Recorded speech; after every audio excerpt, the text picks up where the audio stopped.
You mean to tell me Allstar Jr. picked up Ben 10 gun, shot him with it, shot his friends with it, turned around to empty the clip, but the clip was already empty? So he became perturbed, bat Ben 10 up with the pistol, then spit on. I'm at the airport, but Allstar Jr. was just arrested by the feds and may face jail time because they got photos and videos of him standing over Ben 10 trying to basically send bruh to the Lord and Savior. Allstar dropped the ball and now he on the wrong team. Allstar dropped the ball and now he on the wrong team. Fans are ruling out self-defense, revealing Allstar Jr. came back minutes later after pew-pewing NBA Ben 10 to finish the job, but ran out of ammunition. Rappers and celebrities is not exempt. Allstar Jr. is just another example of somebody who looked like they was just about to blow up and take over the world. I ain't gonna lie. Got into it with Ben 10, got famous, lit real fast. Rap career like it was about to take off. Now the feds got him. And he actually fighting for his life and his freedom right now. So that's another example of how the outcome ain't what you think it should be. I'm at the airport, but Allstar Jr. was just arrested by the feds and may face jail time because they got photos and videos of him standing over Ben 10 trying to basically send bruh to the Lord and Savior. Listen, police claim yes, Allstar Jr. was jumped, and yes, they did rob him, and yes, it was somebody else's firearm that fell that he began using. Problem is, JR went on a rampage. They said this man was so mad, he walked up to Ben 10, let some more loose, walked away, walked back again, seen there was no more ammo, then proceeded to spit on him and pistol whip him. Get out of here, man. I'm saying. Oh my God. Also, federal documents say that Ben 10 can't feel his legs. Is it beyond self-defense? Yes. Could his lawyer argue heat of the moment? Yes. That man turned into the Punisher, so at least we know he wasn't lying. It looks like Ben 10 might have actually seen God for a little bit. And to be honest, if they only charging him with the firearm, if he take that bit of trial and the circumstances is told, he might be able to beat that because, again, it wasn't his fire. It was their fire that they dropped while they were beating him up. Boy was going crazy viral. Hey, I'll blow it, whatever. Nah, I ain't gonna lie to you. Allstar J definitely had a buzz. Like he was a blow up. Like he was about to take over the whole internet. But look what happened. Feds caught up to him. The why is what we talk about on this channel. So why the feds caught up to him? Because he left the scene of the crime with a firearm. What? Like possessing a gun is not a crime within itself. And like I said, his psychological state, as any street dude would be, is to get off the scene of a crime. But in a self-defense state like that, where you could have got off scot-free, it probably would have been smarter to wait there at the scene of the crime, so when they apprehend you, you could just walk off. But the street rules say a lot of ways it could consist of snitching. Only thing I'm saying about this is not to say if he's right or wrong. I'm letting y'all know that reality and the rules of the streets don't always mesh well. The reality is he didn't stay at the scene of the crime and the cops got to do their investigation. So what happens is him following street rules, fleeing the state, going back to Detroit, makes him a fugitive, at least to that state. So we got to keep these things in mind. And it's also wise for us to pass this information down to the youth so they don't go into things blind, no matter what their career choice is. You mean to tell me Allstar Jr. picked up Ben 10 gun, shot him with it, shot his friends with it, turned around to empty the clip, but the clip was already empty? So he became perturbed, bat Ben 10 up with the pistol, then spit on. Kentrell Golden should stop rapping. If this your goons, if this the people you keep around you for protection, nigga ain't no protection. You soft as hell and vulnerable as hell. Your steppers is getting stepped on. Your steppers ain't even stepping properly. That was easy. According to official reports, Allstar Jr. was in there eating, minding his business when Ben 10 and friends approached him attempting to take his jewelry. Ben 10, trying to take the man watch, failed and dropped his damn gun. Now they talking about Allstar Jr. in jail. The feds had to take somebody to jail. A switch went off in a Houston restaurant and y'all thought that shit was gonna go away. It's more charges to come. But back to Ben 10, how embarrassing, bro. The part that no OG is going to tell you when you first get outside and get into the street is that these crimes hold a lot of time. And not only that these crimes hold a lot of time, you very rarely will get somebody to school you on how to get out of trouble once you're in, like lawyers, having a retainer, being able to have money for bail. These things are very rarely discussed when you're in the street politicking with the big bros or the younger bros. The conversation is usually, yo, what's the hardest feat you got on? Oh, I ain't gonna lie, that's fire, that fit. You know what I'm saying? Oh, you got a baddie. You know, these are usually the conversations that's had amongst dudes that's on the corner, and the conversations never really push nothing forward. Now, you got a lot of friend groups that do talk about getting money and elevating, but to be honest, when it comes to the hood, those are the exceptions, not the rule. The average friend group are not even really friends. A lot of times it'd be a lot of internal turmoil, especially if they outside hustling together, trying to make a dollar together. It eventually becomes a competition. And I say all this to say that we got too much crime happening versus one another out here in these streets. But a lot of this crime is stupid. All-Star dropped the ball, and now he on the wrong team. Huh? All-Star dropped the ball, and now he on the wrong team. Fans are ruling out self-defense, revealing Allstar Jr. came back minutes later after pew-pewing NBA Ben 10 to finish the job, but ran out of ammunition. Stop it. Get some help. You sitting up here on this internet, and you came argumentative back at Ben 10, and I understand what happened. I understand you wanted to plead your case, but now fans done looked into it because now they see it's an ongoing war and y'all going back and forth on the internet, and they was watching y'all.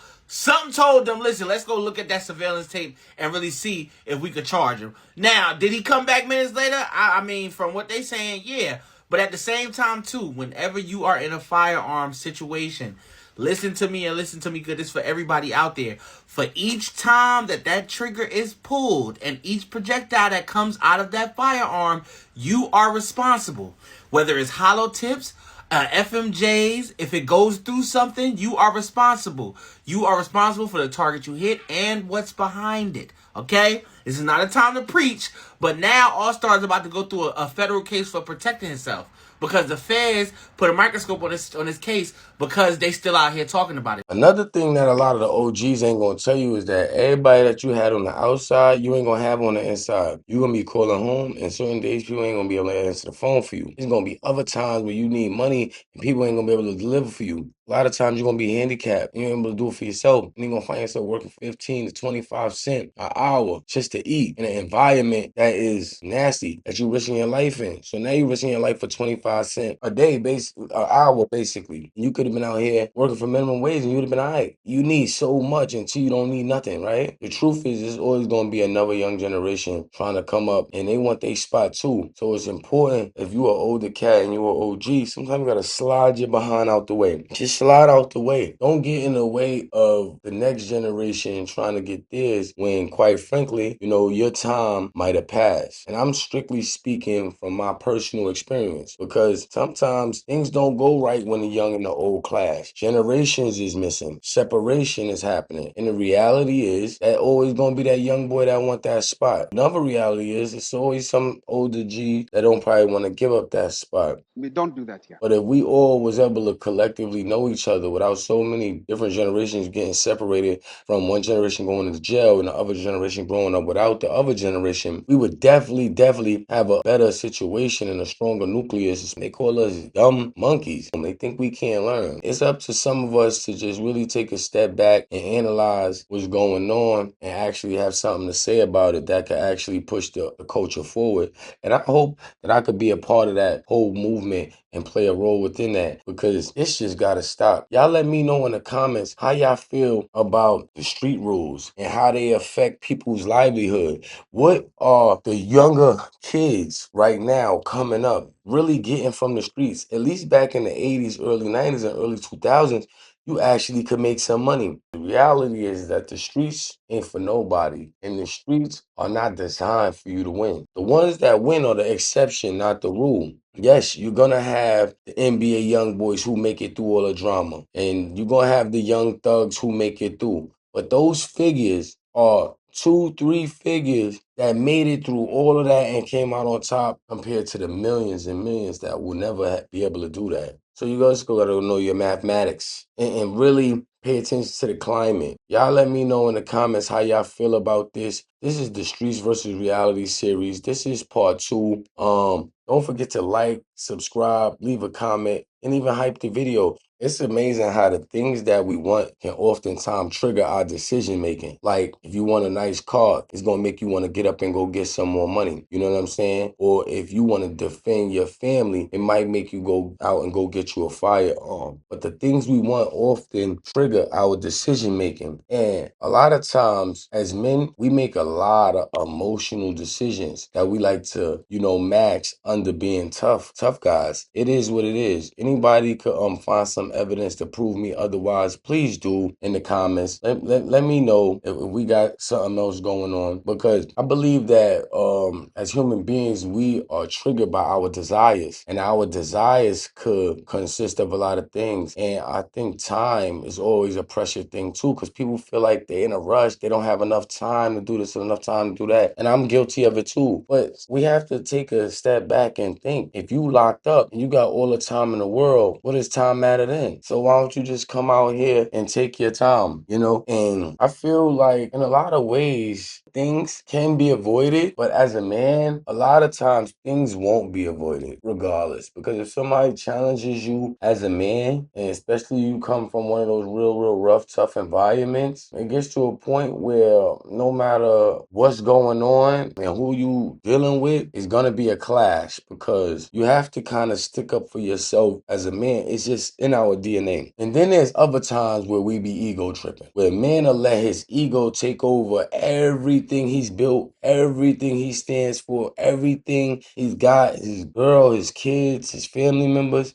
Pride is nasty. And pride is one of the real reasons why the streets and reality don't coincide. Because you so proud. You could be as proud as the president. That don't mean you got as much power as the president. President send a hit, it's getting carried out. You send a hit, you going to jail. So we have to understand how pride can trick us in a lot of ways. You know what I'm saying? But y'all let me know in the comments how y'all feel about this subject. This is the Streets versus Reality part 2. And I just want to break down some real realities that's happening in our community that we could change, that we could fix ourselves. Another thing a lot of people don't take into account is how unpredictable the feds could be, or the police, period.